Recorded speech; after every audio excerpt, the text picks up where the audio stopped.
Group में जुड़े सभी महानुभावों का हम तहे दिल से सम्मान करते हैं और इस विषय पर चर्चा की, इसलिए मुझे बड़ी प्रसन्नता हुई है। अंधविश्वास हटना चाहिए, कुरीतियों को मिटाना चाहिए, आडंबर है तो जरूर मिटना चाहिए और उसकी संगत हमारे बच्चों पर उसका असर नहीं पड़ना चाहिए। इस बात में हम सहमत हैं।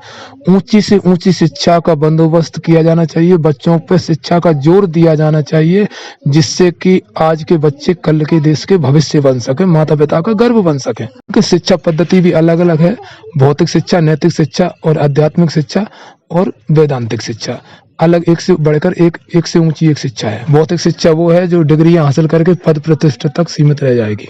नैतिक शिक्षा आपको सम्मानित जीवन जीने का अधिकार सिखाती है। आध्यात्मिक शिक्षा जीवन का उद्देश्य समझकर पूर्णता की ओर ले जाती है और वेदांतिक शिक्षा शरीर को छोड़कर आत्मबोध कराती है, आप खुद का पता बताती है आप कौन है।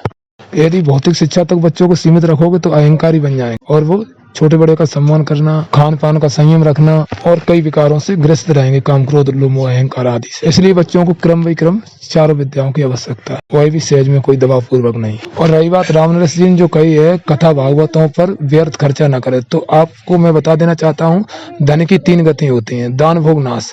पहली उत्तम गति है, उसे दान कर लो जितना कर सको आप। अलग बात है लोभ बस व्यक्ति नहीं कर पाता दान, मन लोभी इतना है, फिर भी कोशिश करके दान उत्तम गति है।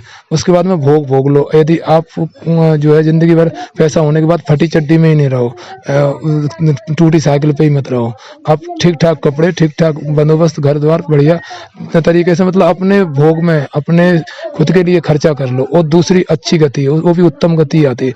अगर 2 गति नहीं हुई, अगर आपके पैसा रहा इकट्ठा और संचय करते रहे मधुमक्खियों की तरह, तो वो धुआं नीचे करके और या पानी ठंडा डाल के मधुमक्खियों के ऊपर और दूसरा महू चाटेगा, फिर वो आपके कोई काम की नहीं रहेगी। मतलब संचय इतना नहीं करो ताकि दूसरा उसके मतलब नाश की गति में जाए वो धन, क्योंकि धन की 3 ही गति है, दान, भोग, नाश।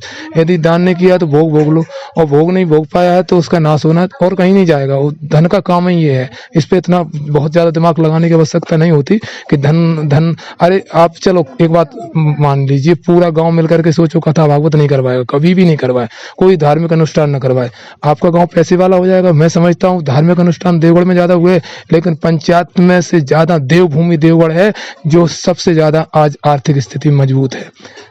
आर्थिक स्थिति मजबूत का मतलब ये नहीं है कि वो अंधविश्वासी था, इसलिए मैं इस पर जोर नहीं दे रहा हूँ, लेकिन इस बात को आप मानिए, धन खर्च करने से धन बढ़ता है, न कि संचय करने से।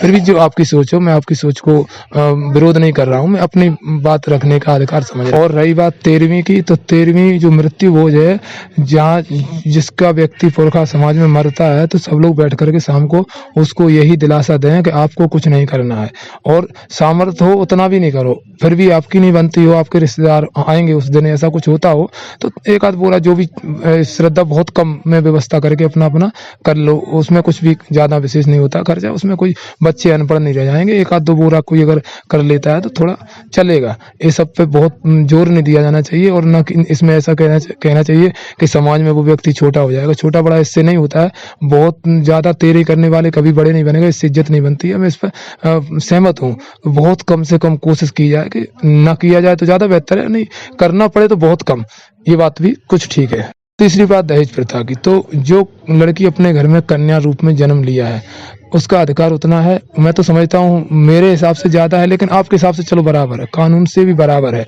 हक उसका है। आप वहाँ दहेज प्रथा को रोकिए, आप अपने बच्चे के पैसा मांगते हो, वो आप ब्लैक मनी समझिए, क्योंकि दूसरे की पसीने की कमाई से आप घूमना चाहते हो गाड़ी पे, गाड़ी मांगने बड़े गर्व से लोग गाड़ी मांगते हैं, तो गाड़ी से अपने पैसे खर्च करके गाड़ी से घूमो, दूसरे के पैसे से गाड़ी से घूमोगे? या फिर अच्छा बेड मांगना, अच्छे कूलर पंखा मांगना। मैं कहता हूँ घर में कूलर पंखा ना हो तो मटके का पानी पी के रह लेना, दहेज में कूलर मत मांगो, पंखा मत मांगो, फ्रिज मत मांगो, जो व्यवस्था आपके घर में है उसमें ही गुजारा करो, ज्यादा बेहतर है। आपको डिमांड नहीं होनी चाहिए किसी प्रकार की, क्योंकि दूसरे के घर की बेटी आ रही है आपके घर में, बहुत बड़ा सौभाग्य, एक लक्ष्मी आ रही है, तो उसके साथ में ये सब धन कोई मायने नहीं रखता, उसका विरोध होना चाहिए और मांग बिल्कुल भी नहीं होनी चाहिए। फिर भी उस बेटी का पिता श्रद्धा पूर्वक देता है, तो ऐसा नहीं कि उसे फेंक देंगे, उसका पुरजोर विरोध करेंगे, ऐसा नहीं करना। तब तो ठीक है, वो कम से कम ले लेना चाहिए। अगर बेटी खुशी से लाती है, अपने पिता उसको कहता है कि अपनी श्रद्धा से दे रहा हूँ, तो चलेगा, लेकिन बहुत डिमांड से पिता उसका दुखी ना हो जाए। अगर बेटी का पिता दुखी होता है और बेटी पे कर्जा करके शादी करता है, तब दहेज प्रथा ठीक नहीं है, उसका विरोध होना चाहिए। रही बात व्यसन मुक्ति की, तो देवगढ़ में आदर्श गांव हम कह सकते हैं, क्योंकि व्यसन सबसे कम, जैसे कि जुआ है, शराब है, गुटखा है, ये बहुत कम है। युवा हमारे संगत के हैं। जैसे मैं कुछ भी व्यसन नहीं करता हूँ, थोड़ा बहुत जुआ खेल लेता हूँ जब कभी, वो भी रोज नहीं, जब कभी, और कुछ भी नहीं करता हूँ, कुछ भी मतलब कुछ भी सुपारी भी नहीं खाता हूँ।